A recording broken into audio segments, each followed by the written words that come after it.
થઈ ગઈ, બહાર નીકળવાનું થાય એટલે કોઈના કોઈ બાને કનૈયાને જોઈ લે ને એવો નિયમ જળવાય, એટલે પાણી ભરવાના બાને દરરોજ જાય કે અતિરે આનંદ ભર્યા હો મારે અંગે, શ્યામ સુંદર બેઠા તો સંગે, મુખડો જોયા વિના પાણી ના પીવું રે, જતી કરતો મેળવ્યા તોય જોઈ જીવું રે, જતી કરતો મેળવ્યા તોય જડલાસી, જન્મો જન્મી મારી પાવત પાવી, જગપણ તો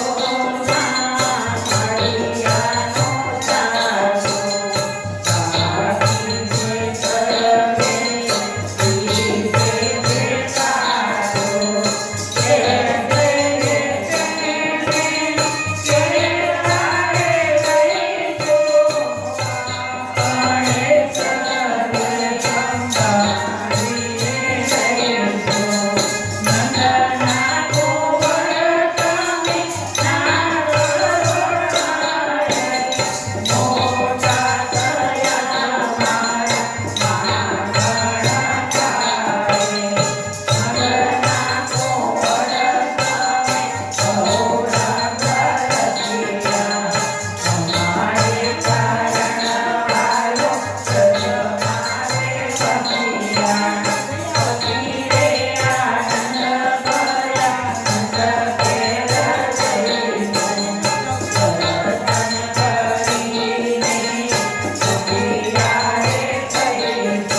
કનૈયામાં મન લાગી ગયું એટલે ઘેર ગોટાળા વળવા મળે, ખીચડીમાં ખાંડ ને ખીરમાં મીઠું ગમે તેમ છોકરાઓ રડે તો સંભળાય નહીં, સાસુ બૂમો પાડે તોય સંભળાય નહીં, એવા ગોટાળા થાય. અરે વહુ તુજે ક્યાં હુઆ,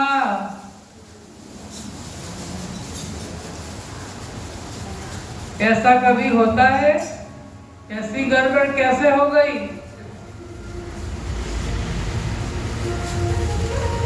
तेरा दिमाग ठिकाने है क्या नहीं?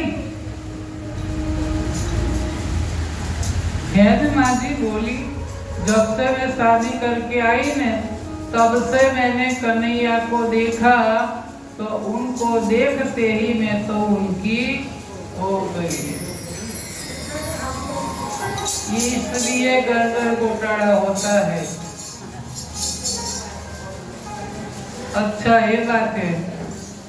अब तुझे घर से बाहर नहीं निकलना है, खबरदार जो बाहर निकली तो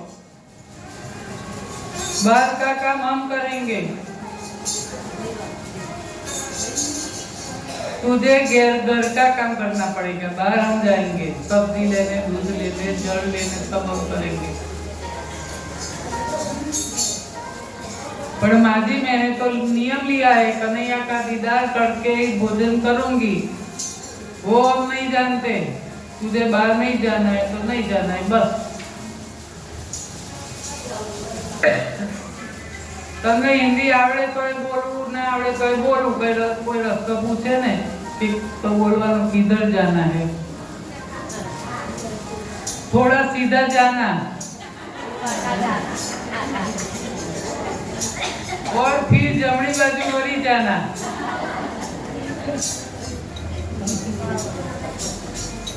जेवू फावे एवं हिंदी बोलवू, आवड़े के ना आवड़े. एक भाई साधु बाबा पासे गया, सीधा जैन पगमा पड़ा.